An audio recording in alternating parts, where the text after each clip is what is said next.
Para hadirin dan hadirat yang dirahmati oleh Allah Subhanahu wa taala. Dakwah Ahlussunnah adalah dakwah yang dikenal dengan penyeruan terhadap tauhid Allah Subhanahu wa taala, menyuruh masyarakat untuk tidaklah beribadah kecuali kepada Allah Subhanahu wa taala, mengeluarkan masyarakat dari peribadatan kepada makhluk, praktek-praktek kesyirikan, kepada peribadatan hanya kepada Allah Subhanahu wa taala semata.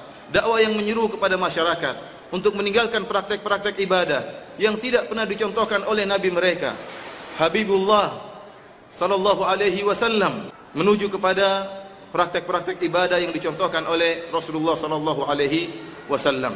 Oleh karenanya timbul orang-orang yang hasad dan dengki dan melancarkan kedustaan-kedustaan dan tuduhan-tuduhan terhadap dakwah Ahlussunnah wal Jamaah. Mereka tidak memiliki dalil untuk mematahkan hujah-hujah yang disampaikan oleh para ulama Ahlussunnah, yang disampaikan oleh para dai Ahlussunnah. Tidak ada hujah mereka kecuali hanyalah dusta, hanyalah tuduhan, hanyalah penipuan, hanyalah tipu muslihat yang mereka lancarkan. Dan sudah sering saya menghadapi orang-orang seperti itu, dan sebagaimana yang pernah saya bantah dalam beberapa buku, nampak bahwasanya tidak ada hujah mereka kecuali hanyalah kedustaan dan tipu muslihat. Dan sebagaimana yang akhir-akhir ini ma'ruf, ada sebuah buku yang menulis tentang tuduhan-tuduhan atau tuduhan terhadap dakwah Ahlussunnah wal Jamaah dengan sebuah judul buku yang sangat provokatif, yaitu Sejarah Berdarah Sekte Salafi Wahabi. Sejarah Berdarah Sekte Salafi Wahabi, yang penulis buku tersebut menamakan dirinya sebagai Syekh Idahram. Dia menamakan dirinya sebagai Syekh, mengesankan bahwasanya dia adalah seorang yang sangat alim. Bahkan seorang yang pertama kali membaca buku ini menyangka dia adalah orang Arab, karena gelaran Syekh ini biasanya ditujukan kepada atau diberikan kepada orang-orang Arab yang alim.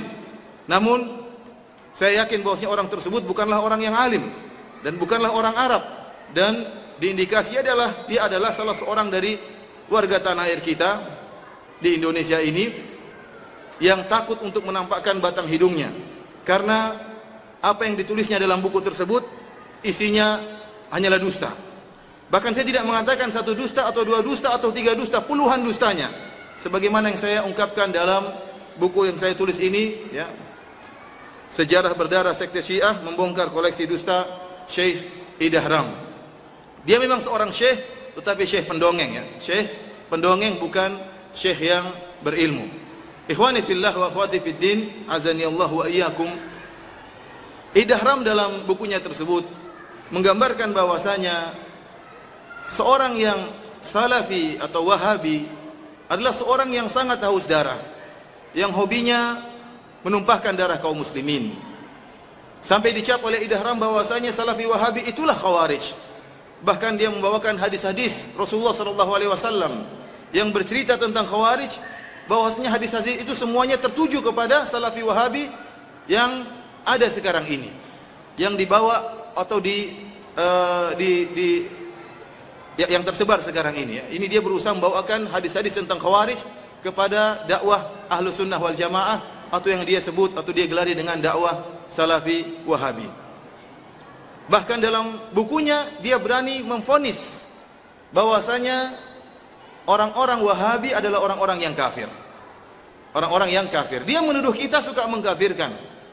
Akan tapi ternyata dia termakan perkataannya sendiri. Justru dialah yang sangat berani memvonis kafirnya orang-orang yang bermanhaj salaf, orang-orang yang berdakwah di atas jalan Ahlussunnah wal Jamaah, sebagaimana nanti akan kita lihat dalam buku yang saya tulis ini.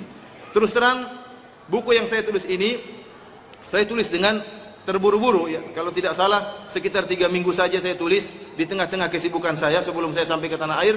Dan saya menulis buku ini, itu pun sudah puluhan dusta yang saya ungkap dalam buku karya Idahram tersebut. Bagaimana lagi kalau banyak orang yang menulis kemudian menyempatkan banyak waktu meneliti satu persatu nukilan-nukilan yang disebutkan oleh Idahram.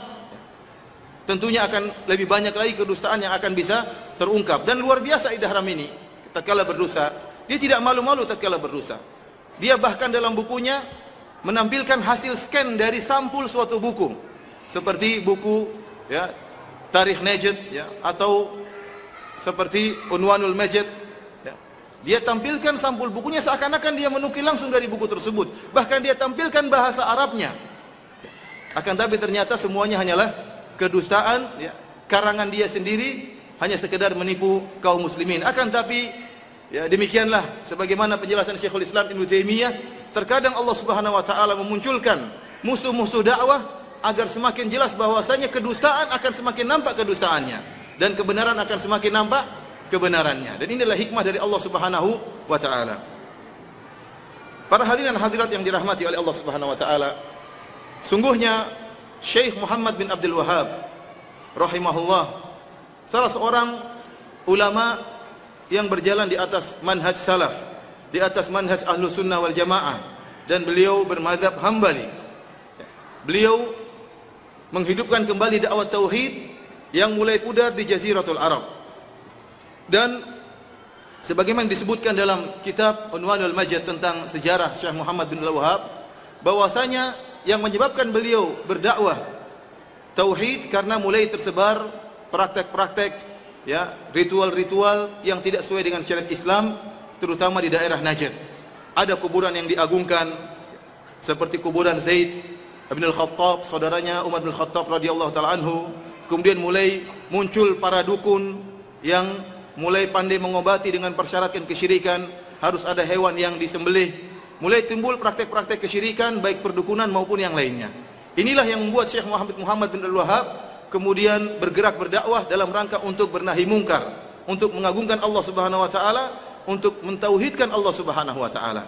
Jadi sebenarnya dakwah Syekh Muhammad bin Abdul Wahhab ini adalah dalam rangka untuk mengupas dan mengikis adanya TBC, takhayul, bid'ah dan khurafat. Inilah sebab munculnya dakwah Syekh Muhammad bin Abdul Wahhab. Dan inilah yang kemudian dikenal di tanah air kita. Kita mengenal ada beberapa organisasi yang disebut dengan organisasi Wahabi, seperti organisasi Muhammadiyah, kemudian organisasi Persis, dan organisasi Al-Irsyad yang dituduh sebagai organisasi Wahabiyah.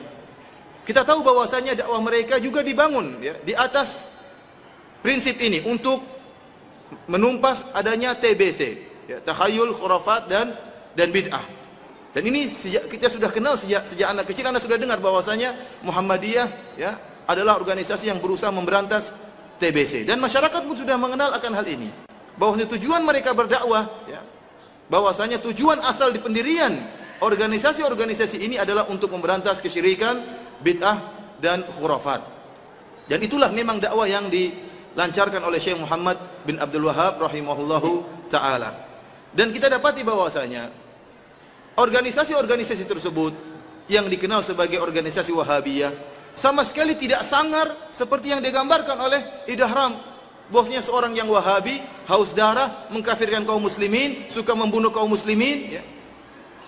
Sampai disebutkan bagaimana oleh Idahram menyebutkan kelompok Wahabi menjual daging-daging anjing kepada kaum muslimin ya, dengan memperkosa para wanita kaum muslimin, membunuh anak-anak, digambarkan dengan gambaran yang luar biasa yang seluruhnya dusta. Kita orang Indonesia tahu ini kedustaan. Muhammadiyah, Persis dan Al-Irsyad, apakah seperti itu pemahaman mereka? Tentunya tidak. Padahal mereka telah jelas-jelas mereka berpemahaman Wahabiyah.